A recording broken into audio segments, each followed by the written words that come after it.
é que não gosta de uma mesa farta cheia de alimentos?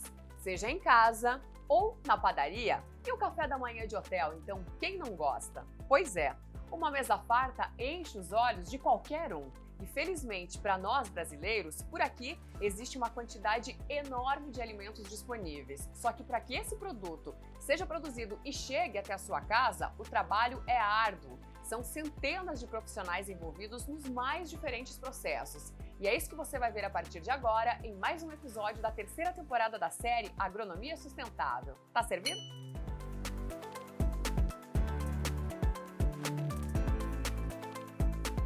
Não tem como falar da produção de alimentos sem lembrar de onde vem tudo que consumimos: a terra, terreno de atuação do geólogo. O solo é assim, providencial, né? Ele é uma bênção. Por quê? Porque ele tem uma porosidade que guarda água. Essa água, juntamente com os elementos químicos liberados, compostos químicos liberados da rocha, vão nutrir a planta, né? E ainda há a possibilidade desse meio poroso da raiz ir buscar a água e o seu alimento, né, os elementos químicos, devido a essa porosidade, essa friabilidade que o solo tem. Então, é uma condição ótima para o vegetal se instalar, né?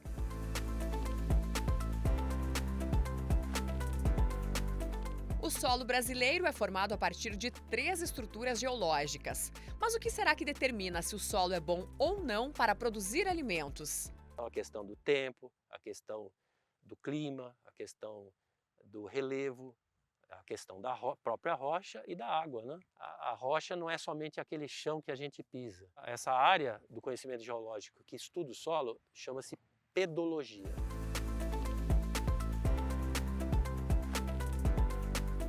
O professor Archela tem graduação e mestrado em Geologia, um segundo mestrado em Meio Ambiente e doutorado em Recursos Minerais e Hidrogeologia. Hoje, ele dá aula na Universidade Estadual de Londrina, uma região com solo bem questionável até décadas atrás e que virou grande produtora de alimentos graças à rotação de culturas, pesquisa e tecnologia. E a tal da história da terra roxa, hein? O italiano, quando chega aqui e vê esse solo vermelho, ele chama de terra rossa, que é terra vermelha, né?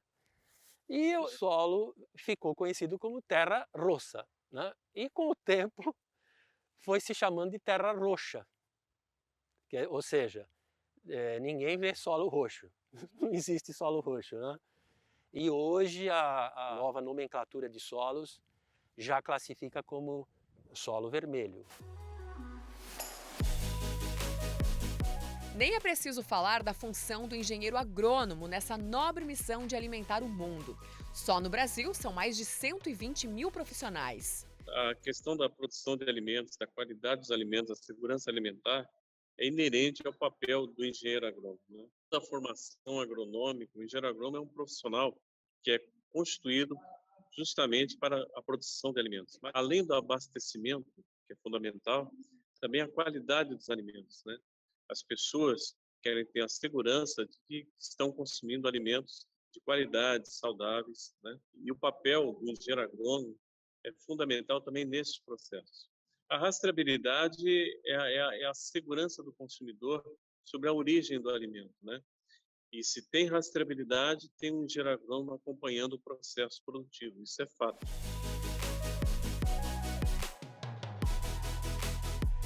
Processo que inclui também a questão de acesso e a política de distribuição de alimentos. A Confaiab, Confederação dos Engenheiros Agrônomos do Brasil, integra o sistema Confea-CREA. O Conselho Federal de Engenharia e Agronomia é responsável por garantir que o trabalho esteja sendo realizado por profissionais habilitados, em defesa de interesses coletivos. O Conselho Federal de Engenharia e Agronomia e os Conselhos Regionais de Engenharia e Agronomia têm um papel primordial de fiscalizar o exercício profissional.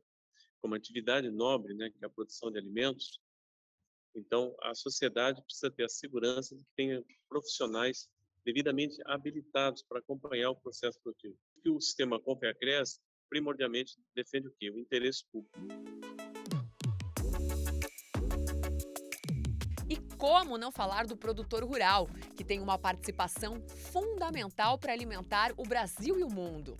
É gratificante saber que a gente participa do processo, né? E participa do processo sempre obedecendo os princípios das práticas adequadas, independente de que venha a legislação. A gente sempre tem o cuidado, tanto com segurança do trabalhador, tanto com produtos que a gente usa. Mais do que a lucratividade é a satisfação.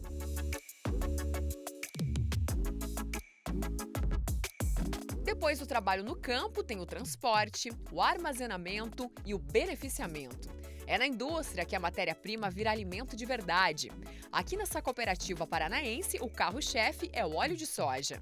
O óleo que sai da refinaria chega aqui por meio de tubulações. E no meio desse processo, ele passa por diferentes etapas, que incluem a troca de calor, para que o produto fique na temperatura ideal, e depois 2 filtragens que devem retirar aí qualquer possível impureza. Depois disso, dentro da garrafa é aplicado nitrogênio para que se retire o oxigênio e a garrafa fique nessa consistência assim, bem duradoura, que é do jeito que o consumidor vai encontrar lá na gôndola do supermercado.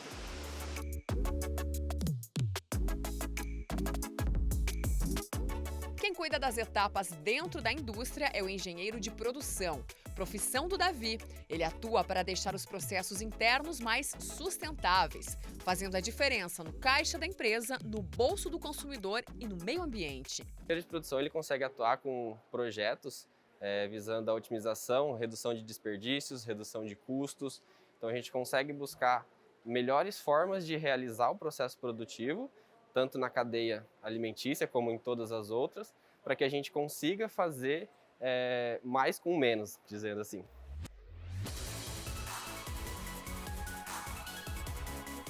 Depois do intervalo, você vai ver o processo para transformar trigo em farinha e vai conhecer também uma padaria experimental. Não saia daí!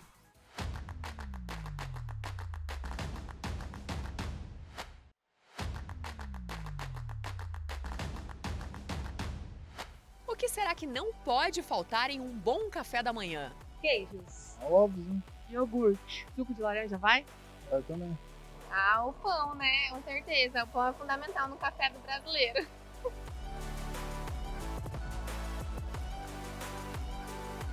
Ah, o pãozinho! Então vamos lá! Depois de pesquisar pela melhor semente em laboratório, preparar o solo, plantar, fazer o manejo do campo, colher, armazenar o produto e transportar o trigo, chega finalmente o momento da transformação. Aqui nesse moinho, em uma cooperativa sediada em Campo Mourão, no Paraná, nós conhecemos o Romão. Engenheiro químico, ele atua diretamente nessa alquimia. Recebemos esse trigo aqui no moinho, fazemos a classificação dele, respeitando todas as boas práticas de fabricação, nós colocamos esse trigo para dentro do nosso silo de recebimento.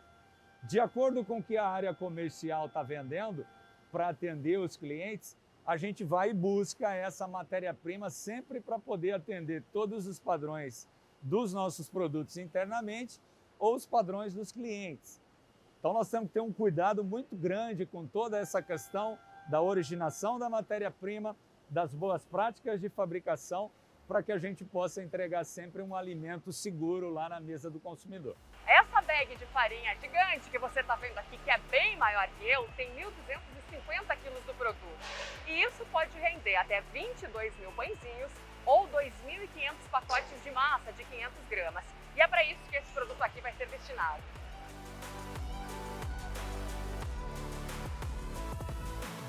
Em sua capacidade máxima, esse moinho transforma por dia 700 toneladas de trigo em mais de 542 toneladas de farinha, em um processo ininterrupto de 24 horas diárias nos 7 dias da semana. Isso só é permitido graças à modernização de processos. Por aqui, a velha roda d'água, uma marca registrada dos moinhos, foi substituída por um disco de motor. É muita engenharia, né?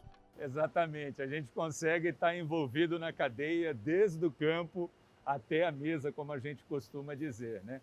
Isso é muito gratificante, é uma condição muito prazerosa para nós, porque como farinha e pão é uma coisa tão historicamente cultural, né?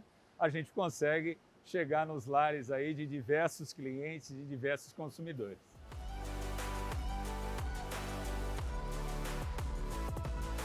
E para saber se a farinha deu boa, ela vai para um laboratório, processo acompanhado por um engenheiro de alimentos. Nesse laboratório, nós analisamos um total de 12 diferentes análises que envolvem força, toda a questão que abrange a reologia do trigo em si. Ou seja, como que está a força, elasticidade, alveografia, glúten úmido, glúten seco, Foley number, que são análises importantes para caracterizar o tipo da farinha destinada a uma produção de uma pré-mistura de curta fermentação, longa fermentação. Antes da farinha ir para o empacotamento ficar desse jeito aqui, ela é testada na prática nessa padaria experimental. Tudo isso para garantir que o pãozinho chegue na sua casa bem do jeitinho que você gosta. Já na padaria, o astro é o padeiro, mas até ele sabe que tudo que ele faz depende de engenharia. Desde o início da cadeia de produção, desde o trigo que nós trabalhamos, que é produzido no sudoeste do estado do Paraná, até o nosso maquinário, que é produzido no Rio Grande do Sul, tudo passa por engenharia, desde uma engenharia ambiental à engenharia de produtos, de equipamentos. Na nossa produção de alimentos, tem envolvido muito na cadeia de produção, além da engenharia de produção, a engenharia alimentar também. Então, engenharia engloba tudo o que é de padaria e tudo que é alimentação.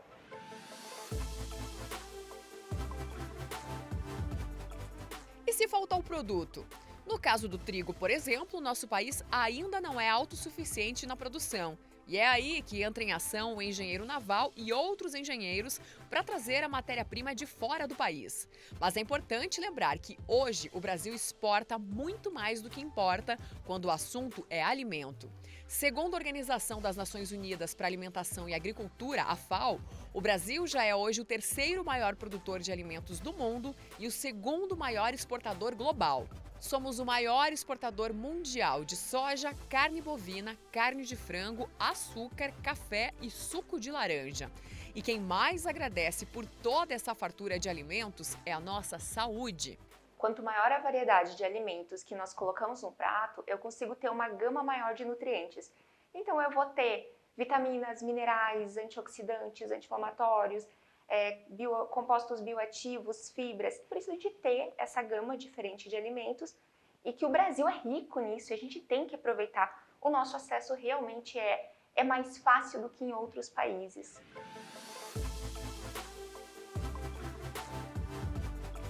E para que tudo isso não se esgote, ainda tem o engenheiro ambiental.